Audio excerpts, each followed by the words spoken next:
our weekly digest of all that's going on in the world, your business, your strategy, and you. In today's Big Business Brief, we're going to be looking first at the Iranian war and the situation that's creating in the oil markets and the markets in general, and the impact on confidence in the independent business community. We're going to look secondly at the hidden reason most businesses fail to scale. This is something that's critical as you look at your business and your ability to grow beyond the natural plateaus that we all experience. In the Big X-Ray, we're going to take a look at bottlenecks that hold your company back and how knowing your customer avatar may be the key you need to unlock your future growth. And finally, we're going to talk about the often misunderstood and forgotten superpower of business success, and that's positive mental attitude and what that means. This is the Big Business Brief, where strategy meets reality and where big owners come to learn. In a world that's changing faster than ever, clarity is your greatest advantage. This is the Big Business Brief, where we break down what's happening, what it means, and what you need to do next. The Big Signal, the Big X-Ray, the Big Playbook, and the Big Owner. This is the Big Business Brief with Steve Beaman. Welcome, everybody, to another weekly edition of the Big Business Brief. I'm Steve Beaman, your host, and I am thrilled to be here with you today. It is my great pleasure to talk to independent business people around the country as often as possible. This past week, I did a webinar for the people at SCORE, the Service Corps of Retired Executives, on how to scale your business. If you'd like to get a copy of that, please send me a note at steve@stevebeaman.com. But I am greatly appreciative that you're with us today. And if you're going to find this stuff, or if you do find this stuff interesting, just send me a note and let me know if you'd like more of anything particular. This program exists for one reason and one reason only, and that's to help the independent business community survive, grow, and thrive in one of the most disruptive and dynamic economic environments we've ever seen. We're in more transitional things today than ever before. We're living through everything from artificial intelligence and the growth of that and how it's affecting you, inflation that seems to be now embedded into the system and embedded into our business practices, interest rates, which while they're elevated, there's a lot of fear they could be elevated a lot more if things aren't done properly. Global instability continues to pressure the energy markets and the markets around the world. Independent business owners like you and me are being asked to navigate all of these global dynamics while at the same time making payroll, generating leads, and closing sales, and trying to build a future. And that's why Big exists. It's at the bottom line. We're not about theory. We're not about fluff. We're not about a social media hit. We're all about real-world business intelligence for real-world business owners.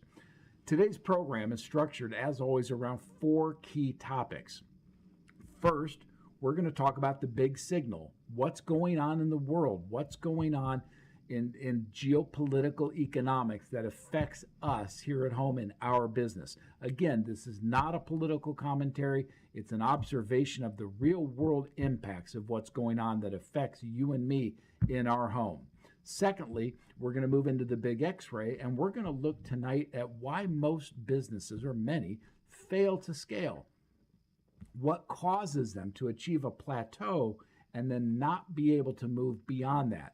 A lot of these comments are based on that webinar that I did for SCORE. Again, I'd be happy to send you that full video if you'd like to see it. Third, we move into the Big Playbook, and we're going to talk about your customer avatars. What does your customer really look like? When you look at the second derivative benefit, how does that make your customer come alive? And then finally, in the Big Owner, we're going to take a look at something that has been near and dear to my heart for 40 years. I've had a lot of personal experience in this. I've lived a lot of it, and I've been challenged by it more times than I could count. We're going to take a look at positive mental attitude. So let's get started with section 1, the big signal.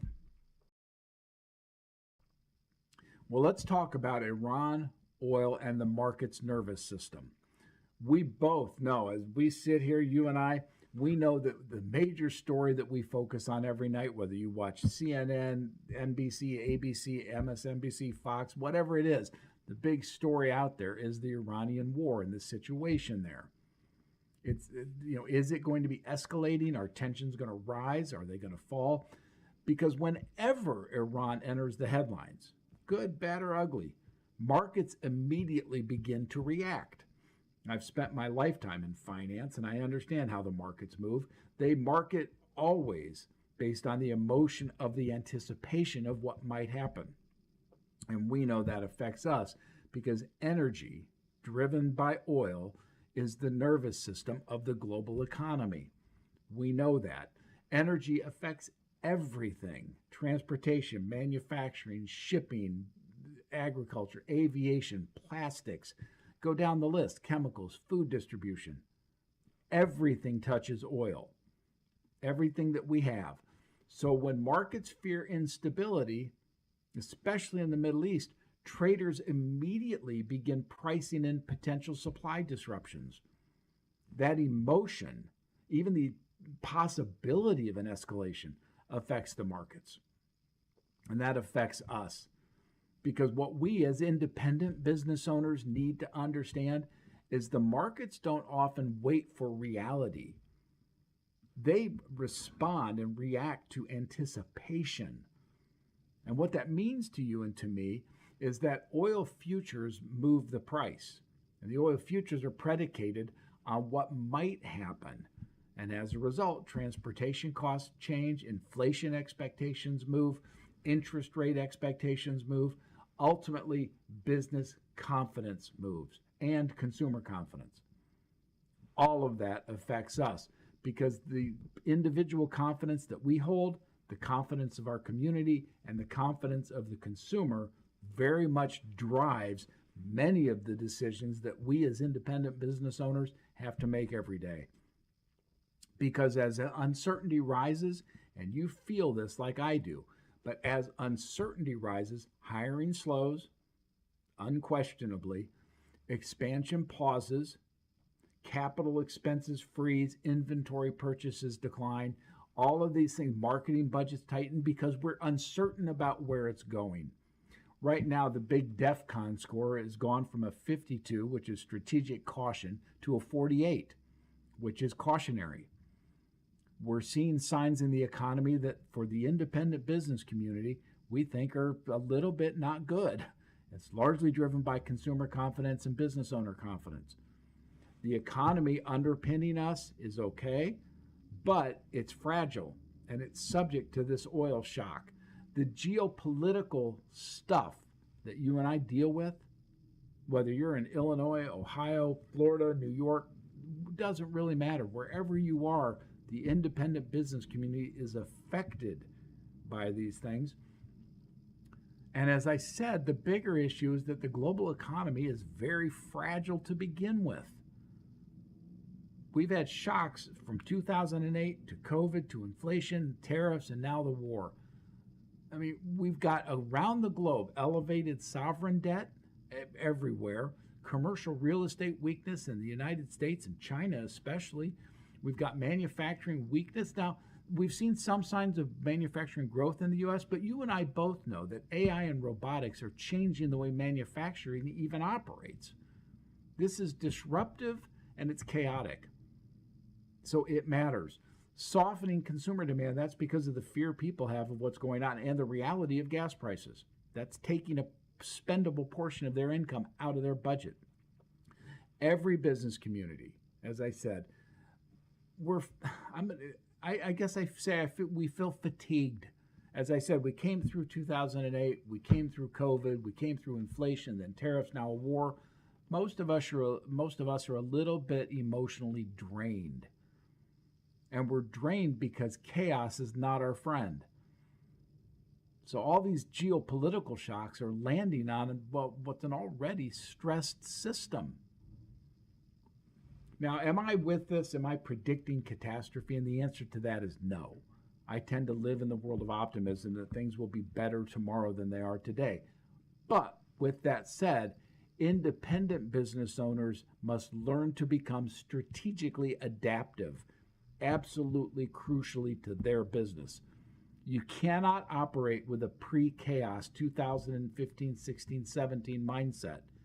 You have to recognize that this chaos is with us and here to stay.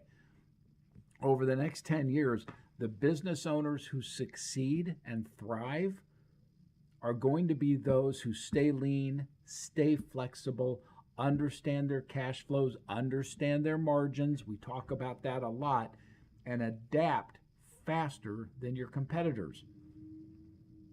That's why we do this show, because clarity matters more than ever before. And that, my friends, will lead us quickly into segment 2. We call it the Big X-Ray. Well, in today's segment, we're going to look at why businesses struggle to scale. It's very, very common that I hear from business owners, I'm working harder than ever, but I feel like the business is just at a plateau. It's not scaling. I hear this a lot.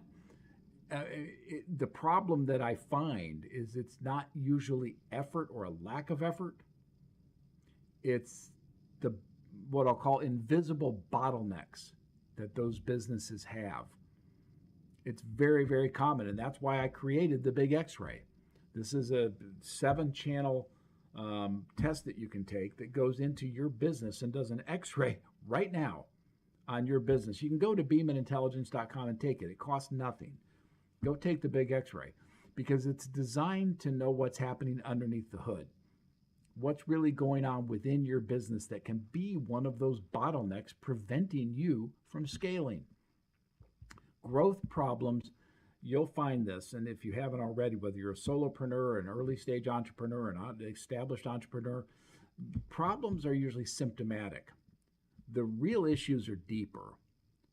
I mean, we find that when a company hits a certain revenue level, and that could be $250,000 a year, $1 million a year, $5 million, but all of a sudden growth will slow.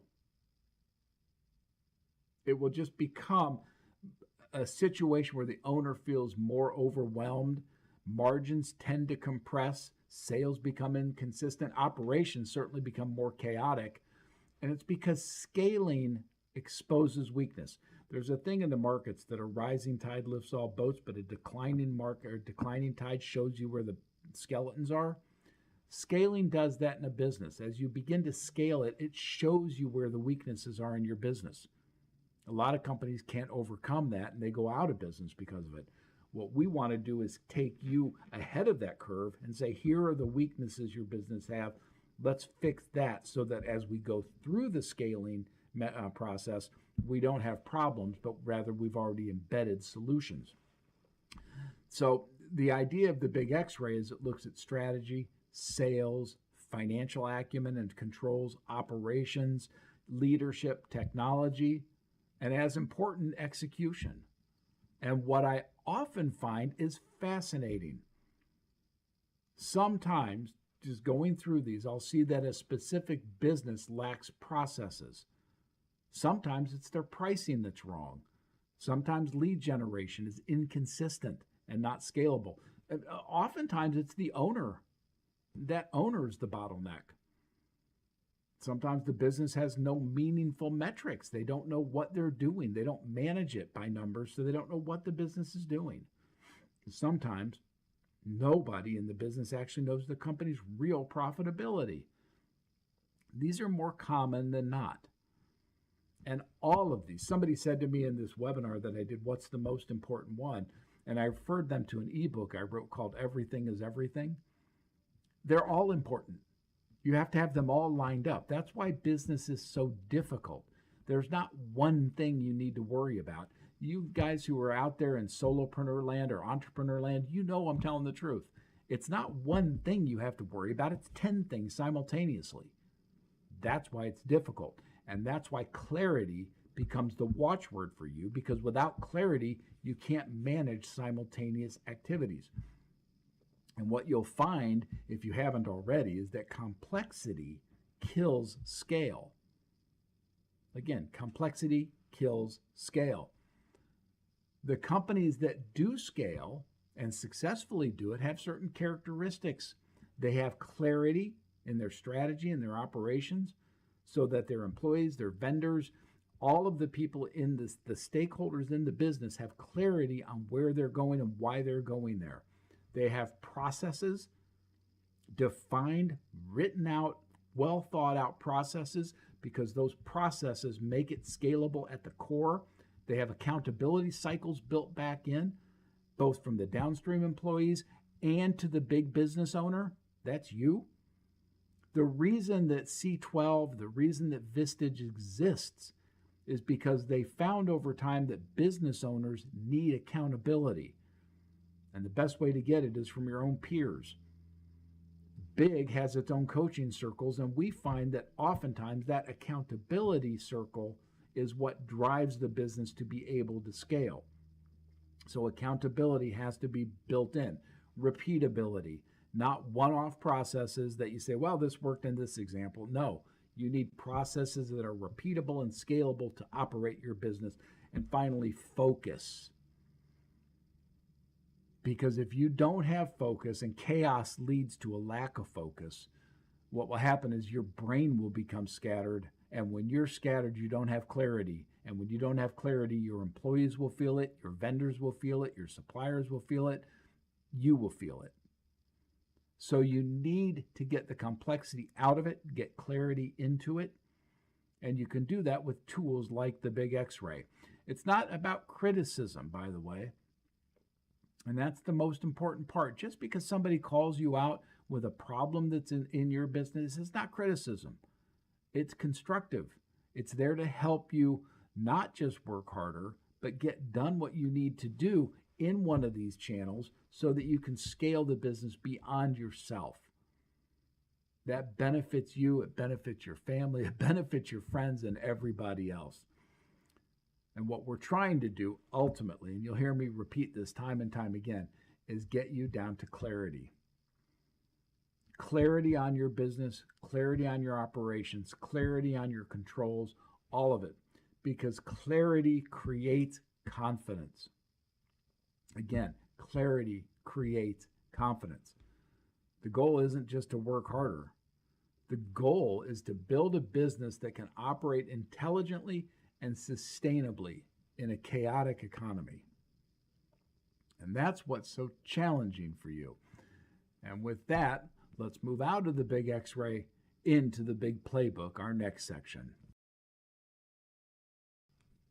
Now, in today's Big Playbook, we're going to look at something. This is for your business strategy, your business plan, if you will. But we're going to look at something often called your business customer avatar. What does your ideal, optimal customer look like? You have to know this. One of the biggest mistakes I've seen in business, and again, I'm not preaching to you from an ivory tower. I'm preaching to you from stuff I've done. So I know these things are right. But oftentimes a business wants to try to sell to everybody. What do you sell? Oh, I sell the greatest thing in the world. It's available to everybody. That puts confusion in your marketing, confusion in your sales, confusion in your messaging. It ultimately leads to stagnation because you don't know who you're selling to. Devote thought today to your customer avatar, because if you market to everyone, you sell to no one. And again, firsthand experience. Please take that to heart. I'm not an ivory tower theorist here. I've lived this stuff. If you market to everyone, you'll sell to no one. Because your customer avatar isn't just demographics. It's a detailed understanding of who your optimal customer is. What do they fear? What's their uncertainty? What's their hopes for the future? Who are they? You've got to know these things. I mean, who are they really? What do they fear? What frustrates them? What's keeping them up at night? What's their aspiration? What do they want to become? Because I've said often that business is as simple as what do you sell, to whom do you sell it, and why do they buy it? That's a pretty simple equation. What do you sell, to whom do you sell it, and why do they buy it? You have to know that, but you have to have it defined on what do you sell and to whom do you sell it, because you have to sell it to a person who is a logical buyer for it. You have to define your avatar so that you know the reason people are buying your product and not just the first feature benefit thing. Let me give you an example. When I was growing up, and I'm much older than many of you, so I grew up before air conditioning in cars. This is in the late 60s, early 70s. And while I was young, I didn't have to experience this. I knew dads at that time that did. So GM comes out with air conditioning for the car. That's the feature. We now offer air conditioning. What's the benefit? You have a cool, dry environment. Okay, what's the real benefit? Well, for the business sales guy out in the field in those days, it meant they didn't have to change shirts. Most of those salesmen who were out calling on customers in the late 60s and early 70s had to change shirts multiple times a day because it was so hot in the car that they'd sweat up a storm and they'd ruin their shirts as they went through the day. Air conditioning precluded that and made it not have to be. So what's the real benefit? You don't have to change shirts every day. With your avatar and your product, look at the feature, look at the benefit, then think about what I call the second derivative benefit. I've got a bunch of examples, but think about a gym. They don't sell exercise and they don't sell exercise equipment. What they're selling is confidence, attractiveness, health, wellness, transformation, and identity. Look at a financial advisor. Those of you who sell financial services, you're not selling investments. I mean, that's the feature and the benefit is you make money. That's not really what you're doing. You're selling confidence, peace of mind, security. You're selling reduced fear. These are the second derivative things that really hit your customers' avatar needs. A business consultant doesn't sell consulting. What they're selling is clarity, growth, reduced chaos, increased confidence, and scalability. Ultimately, more happiness and prosperity for the business owner. But you've got to take this again. What do you sell? To whom do you sell it? And how do they benefit? And then start going down to what's the real benefit for your customer? And what's the perfect customer for that? Start to look on your customer avatar and say, if I have to define one customer, this is what they look like. In big, as an example, and I wrestle with these things like you do. I think big is good for a lot of people. I think the Beaman Intelligence Group puts out content, community, coaching. I think we put out things that are universally necessary, but are we right for the solopreneur? Are we right for the early stage entrepreneur, the established entrepreneur?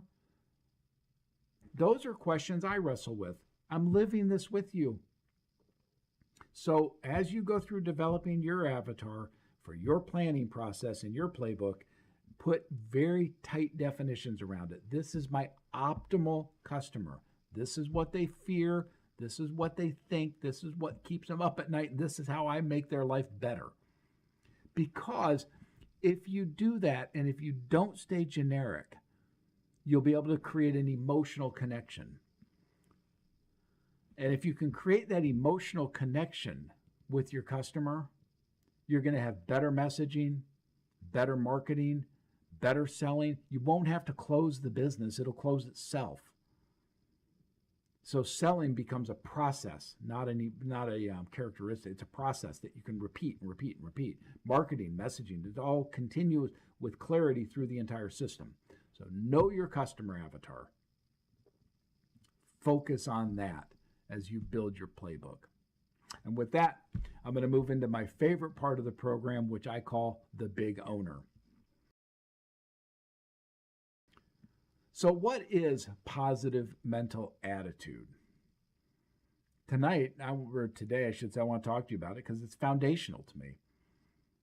You hear sometimes people talk about it and they think it's fake optimism or just short-term rah-rah motivation. I don't think that's what it is at all. Positive mental attitude isn't pretending that life is easy. It's not. It's just choosing your mindset and how you look at that which happens to you. And it was Robert Schuller at the Crystal Cathedral who one time said, the older I get, the more I recognize that life is about 10% what happens to me and 90% how I react to what happens to me. I promise you, I have been through more challenges than most people could dream of. There have been times when my attitude's been challenged because I have so much chaos going on over here that it's hard to feel the clarity of optimism and hope and endurance over here. I've been there. I know what you're feeling. I get it. But to have an attitude as a solopreneur, an entrepreneur, a business owner, an attitude of hope, of clarity, of purpose, it takes a positive mental attitude to say, I can handle the setbacks. I can handle the rejection. I can handle the disappointments, the financial stress. I can handle uncertainty, criticism, exhaustion. We must, as entrepreneurs and solopreneurs, do this. We have to be able to get through these things. And the way we do it is how we handle adversity in our minds. Some people, when they're faced with adversity, will become bitter. Others will become builders. Some people will become victims. Some people become stronger. The question you have to answer for yourself is, where are you? I have said for years and years and years that in the late 70s, I became acquainted with Dr. Dennis Waitley and the Psychology of Winning. I think it's available on YouTube. It's an audio library, but I think you can get it on YouTube. I urge you to spend a few minutes with it. It has 5 internal characteristics of the winner and 5 external characteristics of the winner. This is real meat. And if you're starting a business, you're growing your own company to scale it, these 10 principles, and I'll do a podcast maybe on them, these 10 principles are critical to having an attitude that says, I can do it. Not, we can't because of this, but I can because I'll power through it. Every single one of us as a solopreneur has faced adversity. Go back through Henry Ford, the Wright brothers, Milton Hershey, Stephen Jobs, Bill, name it. Jeff Bezos, my gosh, he left D.E. Shaw, a very, very high-powered hedge fund in New York. He left there to sell books on this thing called the internet. David Shaw thought he was an idiot. He believed that he wanted to sell books on the internet, and it was growing rapidly, so he wanted to play in that space. It took him over a year driving door to door to raise the money to launch what became Amazon. He certainly faced adversity. His first derivative of that company, by the way, was called Cadabra. Like abracadabra, so he called it Cadabra. But after months and months and months of being turned down, he realized that nobody wanted to put money into cadaver. And that's how they saw it. So he changed the name to Amazon. It's a great story because it's the entrepreneurial mindset that says, I know I'm on the right path. I know I have the right solution for people. I need to power through the objections and power through the problems. It's not about short-term fake motivation. It's about belief that you're making people's lives better. When I do big, I don't have to get up in the morning and go, okay, it's a great day. I have to go out and pump up and do it. I know that the stuff I'm putting out here helps you and provides real ideas for you. I've lived in this space my whole life. 40 years have been committed to being an entrepreneur and a solopreneur. I know the game. And I know that the kind of things I'm talking about with you today help. That's what keeps me going. I can have people beat me up and say, that's a bad idea, that's a stupid idea, that's a dumb, da-da-da-da-da. But I keep going because I know what I'm doing is right. I may not be executing it right, but I know conceptually it's right. I'm building a community of you guys as solopreneurs and entrepreneurs to coach each other and help each other build. We face adversity everywhere, whether it's economic adversity, social adversity, political adversity, global unrest. But we are the ones who get up and make it all work. Often I've said that American entrepreneurs are the backbone of this nation, and I believe you are. That's what made this free society better, is the entrepreneurial spirit. You build out of something that didn't exist before. So whether you're selling pots and pans, hearing aids, packaging, financial services, consulting, accounting, whatever you do, You are the backbone of something great, and you do it because of the passion that you hold for it, the belief you have in it, and the customers you make lives better, or whose lives you make better. That gives you the hope.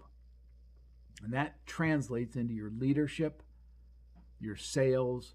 You're not avoiding reality, you're confronting reality with that belief system. And as I said, your leadership, your sales, your creativity, your resilience, your relationships, your decision strategies. People are drawn to you because you believe in what you're doing. Again, if you can help people's lives be better, what do I sell? To whom do I sell it? And how do they benefit? If I can make people's lives better with what I'm doing, that passion will generate through my employees, my vendors, my customers, everybody. You have that. And that is the core of the positive mental attitude. It's that passionate belief that you're making somebody's life better. And the clarity of that will carry you through the bad times. Because you know you're right. Nobody else may know it, but you do. And that faith, that hope is what will drive you, especially during the uncertain times. That's why positive mental attitude isn't just personal development. It's your ultimate business asset. Because people will believe in you because you believe in the mission so strongly. History is filled with examples of that, whether it's political leadership, corporate leadership, sales leadership, family leadership. Your belief that you make people's lives better through what you do carries down and filters down through all of the channels of life.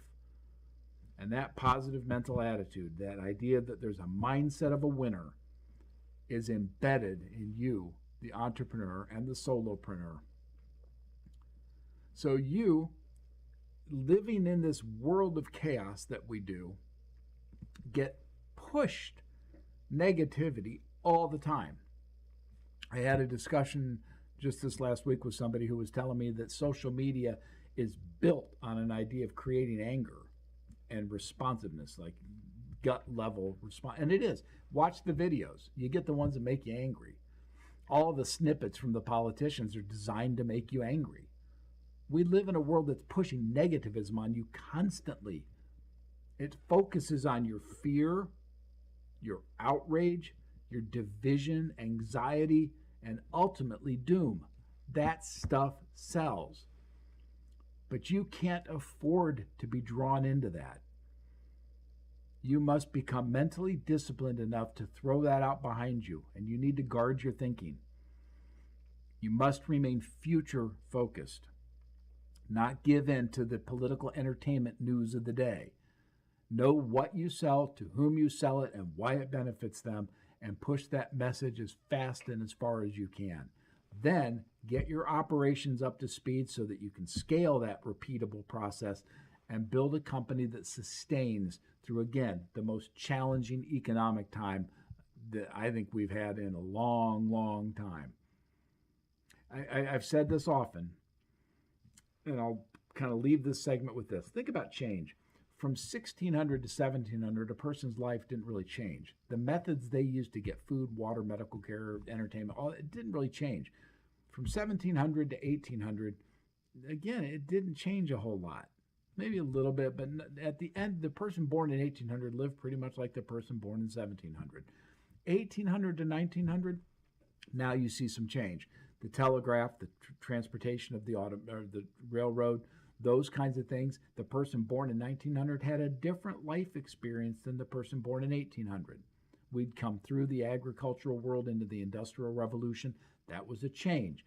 It's kind of this kind of direction.